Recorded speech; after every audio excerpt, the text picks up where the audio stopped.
ان الجمعيه هي جمعيه غنيه عن التعريف، الجمعيه الرودانيه للطيور. السلام عليكم. حسن ليلول، الجمعيه الرودانيه للطيور. احنا اليوم في الحفل الختامي للمسابقه الأورنيثولوجية لتارودانت في نسختها الثانيه. احنا الان في المركب الثقافي لمدينه تارودانت. احنا غادي يكون عندنا حفل ديال توزيع الجوائز بحضور رئيس الجامعه ورئيس لجنه الحكام الوطنيه، وكذلك الحكم تيري دوير، حكم او ام جي اللي هو اللي اطر المسابقه. وهذه المسابقه راه دازت في اجواء اللي هي احترافيه بامتياز، وكان تضافر جهود من جميع المنخرطين ومن الجامعه ومن جميع المكونات ديال هذه الجمعيه هذه.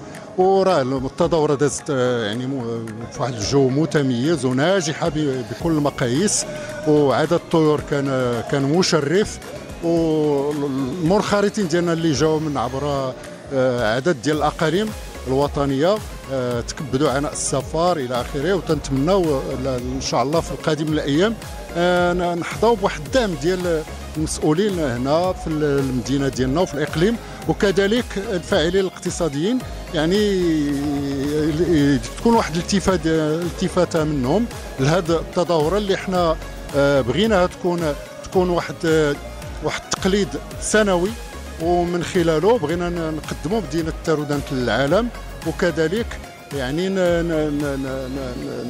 نروجوها سياحيا كذلك الى اخره. وهذه التظاهره راه بغيناها تستمر ان شاء الله.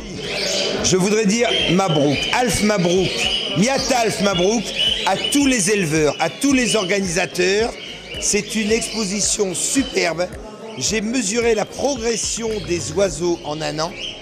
Je suis heureux de voir se confirmer l'image que j'ai eue, l'ornithologie en bec crochu, en psittacidés. La capitale au Maroc, c'est la région du Souss. Et Taroudant, avec Hassan et son équipe, avec Ilias qui m'a aidé à juger.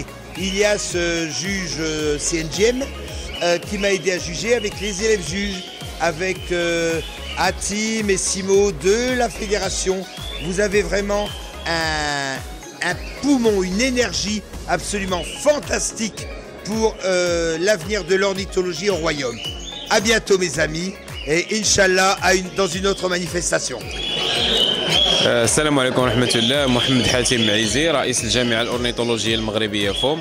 الحمد لله اليوم كنتواجدوا في مدينة تارودانت بالنسبة للمباراة اللي منظمها الجمعية الرودانية للطيور، ولله الحمد كما كيلاحظ الجميع كانت مسابقة ناجحة بكل المعايير. بصراحة كان نشدوا على يديهم على هذا التنظيم المحكم وهذا التنظيم الرائع بصراحة لهذه الطيور المشاركة بشهادة الحكم الدولي سي تيري دوير، على أساس أنه كان يعني طيور في واحد المستوى جيد جدا، ويعني كان المستوى من تحسن كبير مقارنة مع السنوات الفارطة.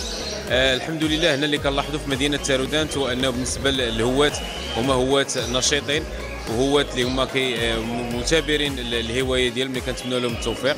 هنيئا لجميع الإخوان اللي فازوا في هذه التظاهرة هذه، هنيئا للناس اللي شاركت، وهنيئا بطبيعه الحال الحكم تلميذ الحكم اللي اجتاز الامتحان ديالو البارح ونال الشاره ديال تلميذ الحكم اللجنه الوطنيه الحكام المغاربه التابعه للجامعه الاورنيثولوجيه المغربيه. ونتمنوا التوفيق والسداد. هذه اخر مباراه كتشهدها الجامعه الاورنيثولوجيه المغربيه في هذه السنه، ختامها مسك. وكنشكروا الجمعيه الرودانيه على حسن الاستقبال وحسن الضيافه، وكنتمنى لهم التوفيق ان شاء الله في المسار ديالهم. السلام عليكم ورحمة الله.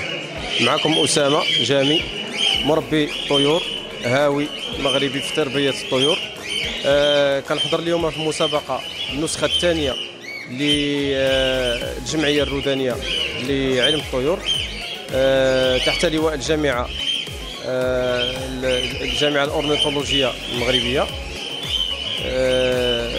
الحمد لله حصلت على يعني مراتب قيمة في الطيور، المراتب الأولى. المستوى تبارك الله ما شاء الله طلع بزاف بالنسبة للطيور الكالوبسيت، كذلك لي زانسيبارابل، مستوى مشرف. التنظيم كان في المستوى، القاعة كذلك الحمد لله يعني في المستوى. المنخرطين أو المربين وكذلك المتسابقين جاوا من انحاء كثيره من المغرب باش يحضروا لهذا الملتقى، الصراحه اللي هو ملتقى وطني في المدينه العريقه تارودانت. الشكر الجزيل لرئيس الجمعيه، رئيس الجامعه، الناس المنظمين. الشكر كذلك موصول الى المنخرطين والى المتنافسين في هذه المسابقه. حظ موفق للجميع. بالنسبه للمبتدئين راه كاملنا دزنا في هذه المراحل، يعني راه ما كيكونش التتويج مباشره، ولكن الانسان كيشتغل على الطيور ديالو، كيحسن من الجوده ديال الطيور ديالو. كيدخل في هذا الشيء عوامل كثيره اللي كيعرفوها المربين، وان شاء الله حظ موفق للجميع، ونتمنوا التوفيق المنظمين باش تكون النسخ القادمه افضل بكثير ان شاء الله.